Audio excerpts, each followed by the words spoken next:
La ville. Cette jungle urbaine porte bien son nom.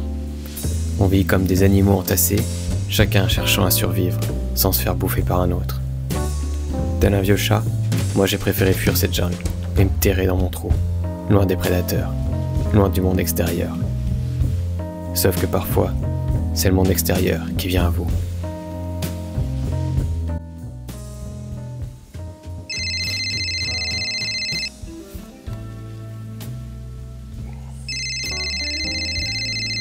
Allô?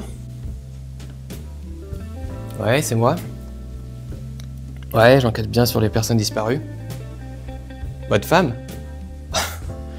Alors vous savez, je vais pas vous faire de faux espoirs, mais dans 99% des cas, en général, quand il y a une disparition de conjointe, soit elle est avec le beau voisin, soit elle est partie avec son prof de yoga.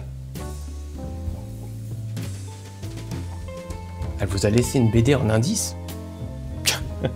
Quel genre de BD? Gaston Lagaffe? Vous pouvez répéter? Black Sad? Black Sad.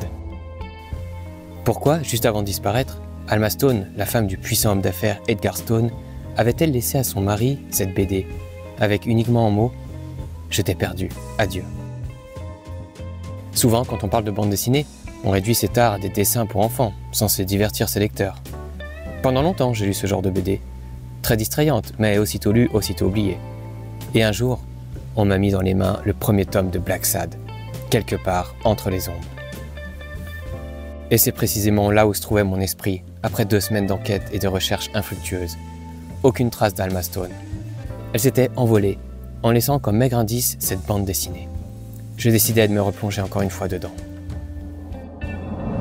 On fait la connaissance de John Black Sad, un détective blasé de la vie, accro à la nicotine et amateur d'alcool et de bagarre.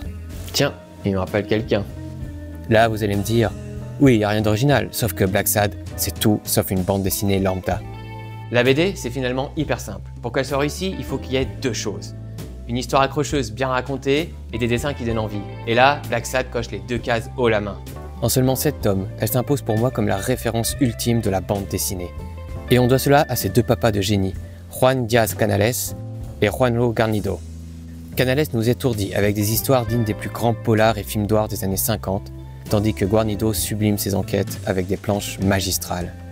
Chaque case est puissante, les mouvements, les silences, le décor.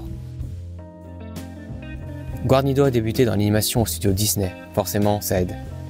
Mais ce qui transcende ces planches, c'est assurément la mise en couleur, à l'aquarelle. Regardez par exemple ici, le travail de dingue pour reproduire l'ombrage des feuilles d'arbres sous le soleil écrasant. Ou encore là, avec les couleurs et l'infinité de détails pour retranscrire l'ambiance d'un carnaval.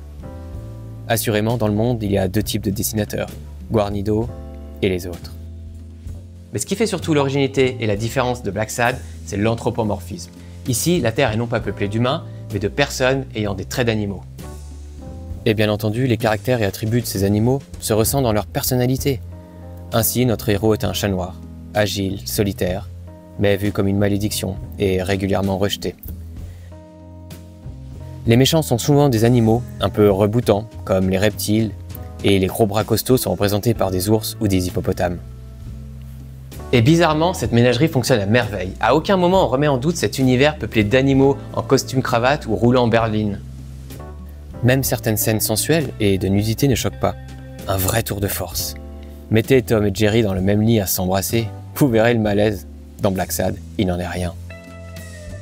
Mais alors qu'a voulu faire comprendre Alma Stone à son mari en laissant une BD de Black Sad en guise de lettre d'adieu? Pour ça, il faut que je me replonge dans les histoires de chaque tome. Arctic Nation. Ce 2e volume est mon préféré, je crois. On suit les aventures de Black Sad, qui recherche une fillette disparue sur fond de racisme et de race blanche suprémaciste. Ici, la couleur des fourrures des animaux est exploitée à merveille. Les animaux polaires, à fourrure blanche immaculée forcément, veulent dominer la ville. Du génie. Âme rouge. Ce 3e volume de la série met en scène le macartisme, la peur rouge et la chasse aux sorcières. Les gentils ne sont pas ce qu'on croit, et les méchants ne sont finalement pas si méchants. On est définitivement loin de l'univers Disney. L'enfer, le silence. Ce 4e volume se déroule en une seule nuit, avec des flashbacks. On retrouve Black Sad, qui doit retrouver une ancienne star du jazz accro à la drogue. Tout se passe à la Nouvelle-Orléans, sur un fond jazzy et des rites vaudous. un superbe album. Amarillo. Ce tome aborde le sujet de la Beat Generation, un thème cher à Canales, à travers des personnages ouvertement inspirés de Jack Kerouac, Allen Ginsberg ou encore William Burroughs. On y retrouve également d'autres références culturelles, par exemple à l'équipée sauvage à travers les personnages des motards. Après les tomes 1 et 4, qui portaient chacun en couverture une couleur propre, successivement le noir, le blanc, le rouge et le bleu, la couverture du 5e est jaune. Amarillo. Ce tome a parfois été considéré comme le plus faible de la série, notamment à cause du scénario jugé inférieur au tome précédent, même si le dessin reste d'une grande qualité. Malgré la relecture, je ne comprends toujours pas la disparition de Madame Stone. Comment Alma avait pu disparaître sans laisser... Mais oui, c'est bien sûr Alma. Alma, c'est aussi le prénom de l'amour de Blacksad. Il la rencontre dans le tome 3, Ombre Rouge. Mais alors que leur histoire devait bien se terminer, John devait rejoindre Alma aux chutes du Niagara. Il ne pourra malheureusement jamais la rejoindre, retenu par un policier véreux, et leur histoire s'arrêtera là. Encore la malédiction du chat noir qui porte malheur. Et alors qu'on l'avait oublié, Alma reviendra dans un superbe cliffhanger du 6e album, Alors tout tombe, première partie. Et pour la première fois, on aura droit à une histoire de Blacksad scindée en 2 albums distincts. Chargé de protéger le président d'un syndicat infiltré par la mafia à New York, John Blacksad va mener une enquête qui s'avérera particulièrement délicate et retors. On découvrira à la fois le quotidien des travailleurs chargés de la construction du métro, dans les entrailles de la ville, mais également la pègre et le milieu du théâtre. Contraste absolu entre l'ombre et la lumière. Le monde d'en bas et celui d'en haut, incarné par l'ambitieux Salomon, maître bâtisseur de New York. Fait inédit également, ce double album sera le tout premier qui ne fait pas référence à une couleur précise. Alma. Je me replonge encore et encore dans le récit pour tenter de percer le mystère de la disparition de la femme de mon client. Où avait-elle pu passer?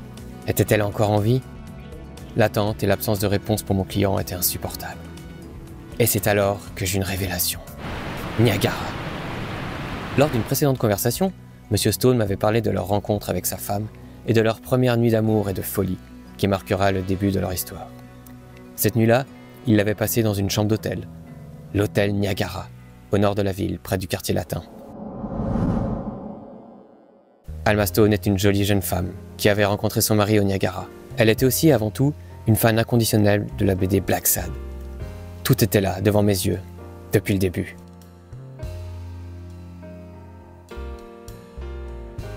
Comme beaucoup de couples, Monsieur et Madame Stone ont vu leur flamme rongée petit à petit par le quotidien. Écrasée par cette monotonie des semaines qui se suivent et se ressemblent.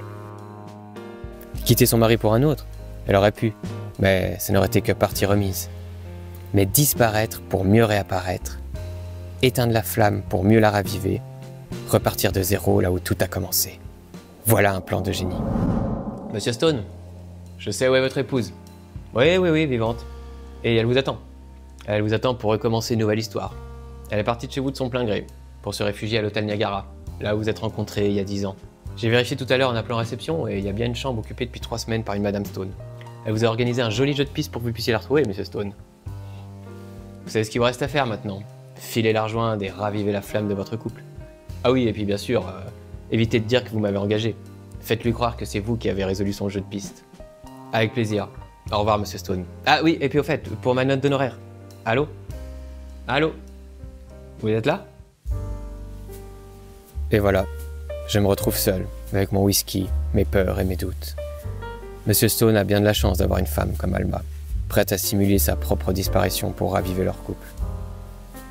Moi aussi j'avais une Alma, mais je l'ai perdue. Tel un chat noir qui porte malheur.